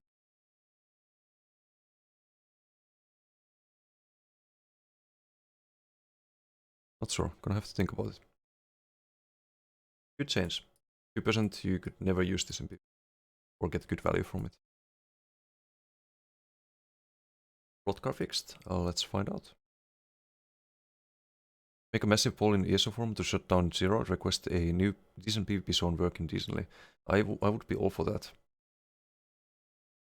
No kappa. I see what you did there. One set that makes you dodge all attacks when you come out of stealth seems OP. You mean Blessed Meridian? It's alright, some people use it. Hey, what's up, Cravord? How you doing? Target had hold on, let me say fellow streamer. No longer streaming ESO that much these days, but how you doing? Target had 150 FX to reach 300 before. Yeah, so there's it was pretty hard to reach the cap, let's just say. But this might be a decent set. I have to try it. I'm just thinking Nightblade and how to make use of that. You have what, Sundered? You have maybe Burning, Poisoned, Major Breach or Minor Breach, which is the same as Sundered actually. You can get 40%. Maybe it makes it worth it already. I played with Marcelo Calurion as in grip for 1 burst within 3 to 4 seconds. Could be interesting. Taking what Madness chose Cook this time, new Mythic ring, they could just rename it Wolf Era, yes. It would be a very interesting werewolf path. I have a build ready for that. The Griffon Reprisal set. This one gets buffed by Harmony, so it's gonna be without Balog and with Mythic. Interesting times. I think dots can't do, that's true, but you don't have any dots on Stemblade. So that's why I'm kinda on the fence about this. I'd have to find some different class to abuse it on. Maybe Stemcrow, but then on Stemcrow I already have this. Bone of Mephala fixed an issue where the set's visual effects could fail to appear. Okay, Tremor Scale increased the duration of the set's effects to 15 seconds up from 8. Increased the cooldown to 10 seconds up from 8. Increased the damage done by approximately 4%. That now reduces the arm of the enemy by 8% of the higher of your physical or spell resistance, rather than reducing it by flat 2300.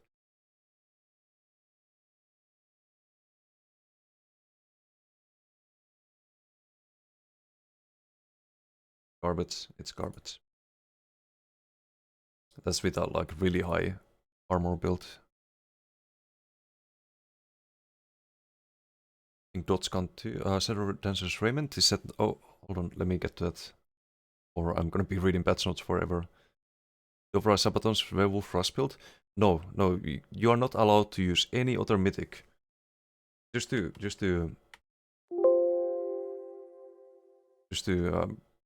point this out again. You're not allowed to use any other mythic than this one on werewolf. If you use any other mythic than Oaken Soul Ring, you have failed the test. You don't want to fail the test. This is the werewolf mythic. If you run some Pepega Sabatons, no, just stop running them. This is the werewolf ring. Don't fail. Don't make that mistake.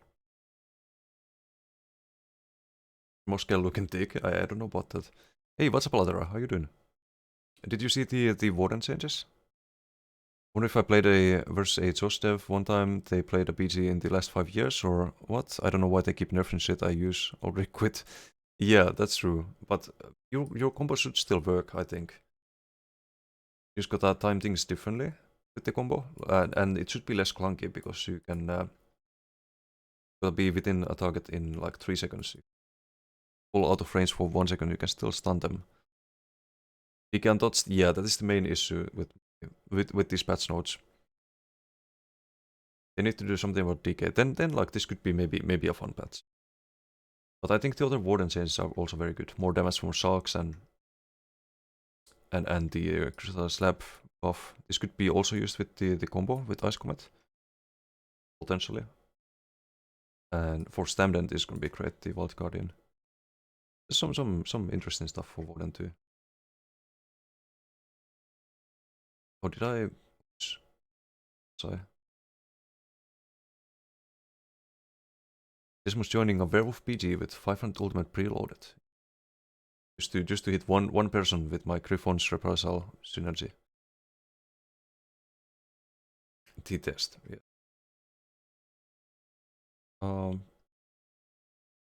Zahn? Okay, let's get to that. Zahn, this set now applies a tether to a target that damages all enemies touching it, rather than a beam that only hits one target. Oh, okay, Zahn might be back as well. Oh, never mind. Reduce the base damage by approximately 52%. Increase the duration of the set to 10 seconds, up from 6. Increase the cooldown to 20 seconds, up from 18. This set now has guaranteed chance to apply burning. Well, that's good. That's actually not bad.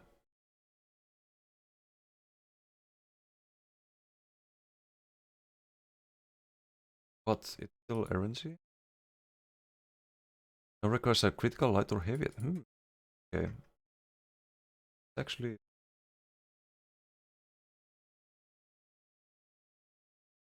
gonna show you why.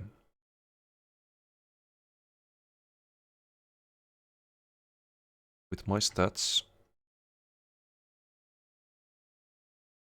1500. It's 3 ticks, right?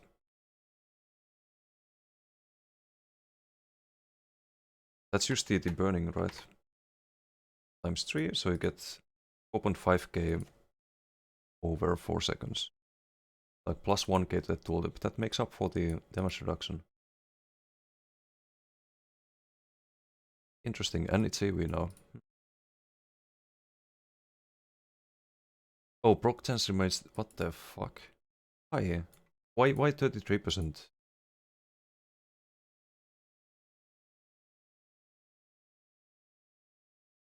Link me in private, the werewolf bleed build. It's in my Discord in build discussion. Can you play a card now instead? Can play card now should be much more interesting. Yes, 100%. Card game main incoming. Why fix zero BG performance when you can add card game to PvP there? Indeed. Yeah. Why fix things? Just add more things to fix. Makes sense, right? One bot Templar could be decent. Bot Templar. Kinda need the defensive bar, right? With sword and board or rest of stuff. 10 seconds for it to actually deal damage. Deader in PvP. Yeah, kinda. Maybe you can build around it. Base damage by 52%, then you buff up the base damage by, how much was it? I haven't used Sun in ages. So it's 2k now, it would be 1k. then 100% each tick. So 10 tick because of how it works.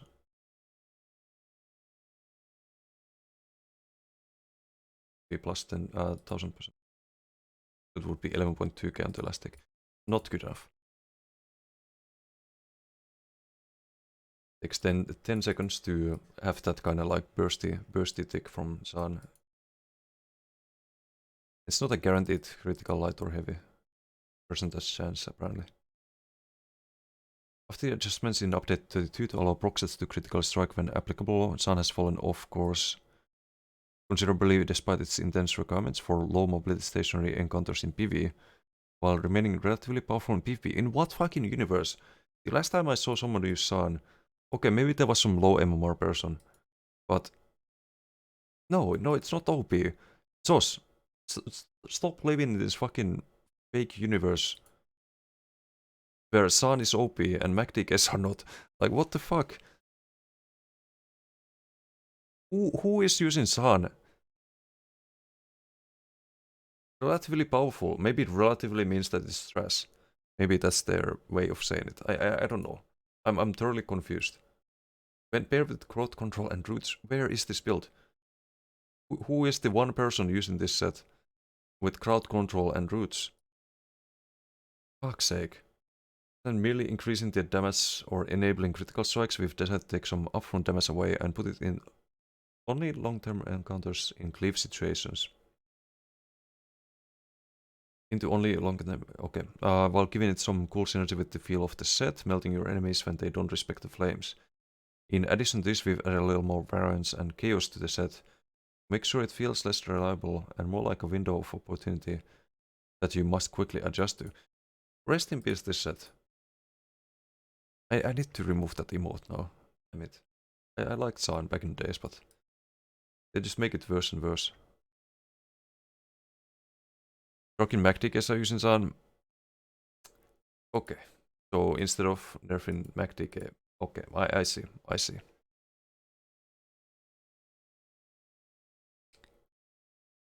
Dude, haven't seen you in so long. Still playing Macden? He doesn't play anymore these days. When did I last see Latera in game? Not sure. Sun, yeah, last spam. Enjoy the Sun emotes while you can. Got ganked by a Sunblade and I killed it. Exactly. That's what happens when you run Sun. You die. You try to gank with it, you die. It's not good. Firmament of Stars. Hello. How you doing? There are a few Dragon Sun MacDKs in IC. I guess that's them. They must be pretty thirsty. Try hard to use these builds in IC or Zero. Yeah, I mean, it works in duels and XV1, but in 1vx I won't ever run Sun on MacDK. Check the video I sent on Discord, just made the first meme of BTS, let's go. I'll check it once I'm done with the patch notes. Almost done. Remove Sun, I'd buff MacDK mode off.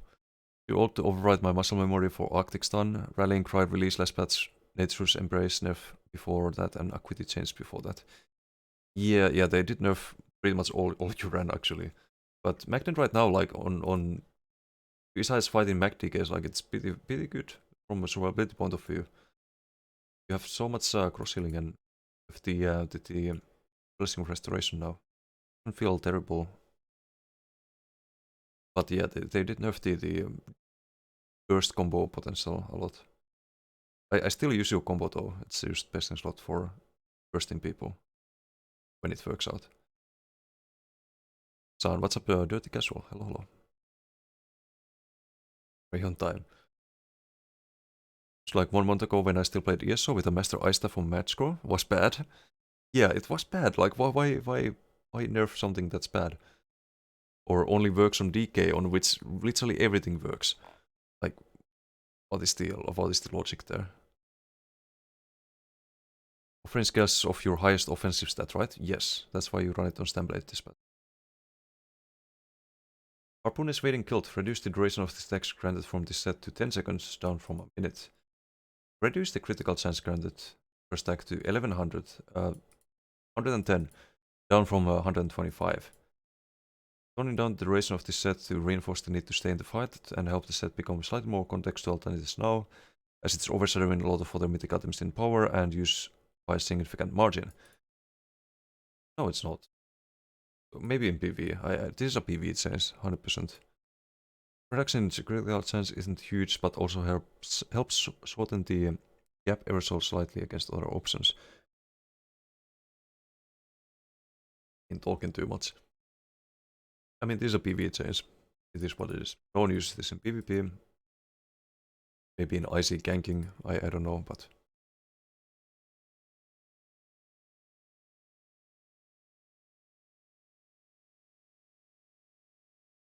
Of MacDK, what a meme. Indeed. Don't play anymore, but still watch streams from time to time. Of DKs. Of MacDK, there's only only MacDK in BG, then game will be balanced. Yes, but that's already the case pretty much. You go to BGs, it's full of them. It's fucking full of them. Me Oakenring, 1 player for the win, and finally be good at PvP. No. Werewolf. Werewolf, where is it? Werewolf. Just go full Avu. The Bloodshrinker and Dodson. It's gonna be beautiful. So the Dragon says and thought that's not how the set worked. It does work that way. It increases the damage done by everything by the amount, but only on one target. They make it AoE, but they give you a 10% heal debuff, so it's kind of like a bad Dragon's Appetite. But they just nerfed the shit out of this. Half of the damage you could get, so it's not useful for any content really. Shadow Dancer's Raiment now causes you to dodge all incoming attacks within 1 second after leaving stealth or invisibility, with an 8-second cooldown rather than causing you to ignore movement speed penalty of sneak. Interesting.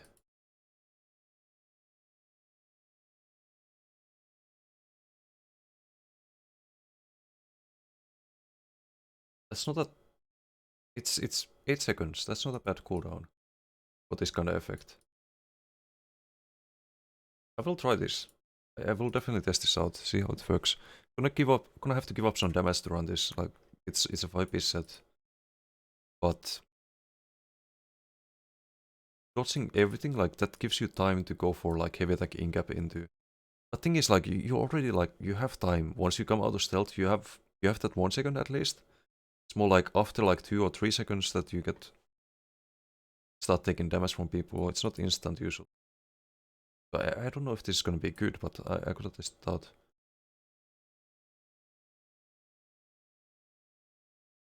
Use the Super City Dragon's Appetite pretty much. You can see exactly how the werewolf build will work out. MacDK will just out damage it. Unfortunately, that's probably gonna be the case. And that's why you can't make any fun builds right now. You will get out healed and out damaged by one class in the game. Broadcast still fixed an issue where the set would not proc off the stun from heavy attacking on an off-balance target. This is very good for you can run this on Stamden, for example. You get more damage from the shield from Rotkar, and you don't have a good CC on Stamden. If you run burp, you get off-balance. So now you could get 10% crit damage as well, for free. Stun them. Along with burst damage. Maybe.